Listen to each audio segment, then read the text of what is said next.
Amnesty International says Turkish authorities committed human rights abuses on a massive scale while trying to put down anti-government protests over the summer.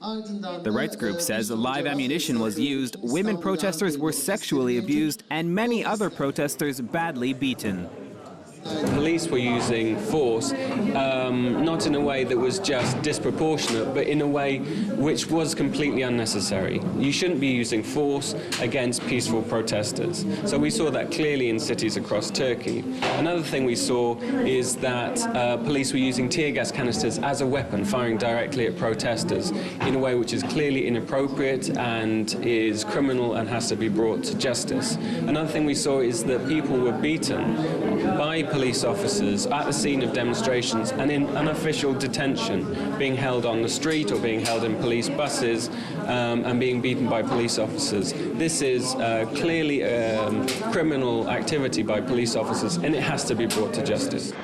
The unrest began in May as a protest to stop the redevelopment of Istanbul's Gezi Park, one of the city's only remaining green spaces, in order to build a shopping mall and replica Ottoman-era military barracks.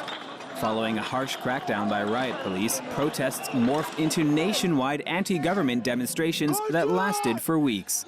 At least 8 people died and 8,000 were injured as a result of the government crackdown, with police using live ammunition, tear gas, water cannons, plastic bullets, and physical force in their attempts to disperse the crowds.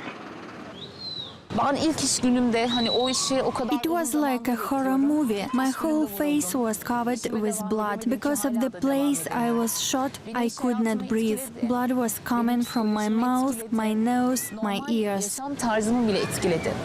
Secular Turks say the Erdogan government has become authoritarian and is overseeing the Islamification of Turkey. The bloody crackdown on protesters was widely condemned by world leaders, and Turkey's bid to join the European Union and host the 2020 Olympic Games were both widely believed to have been fatally undermined as a result.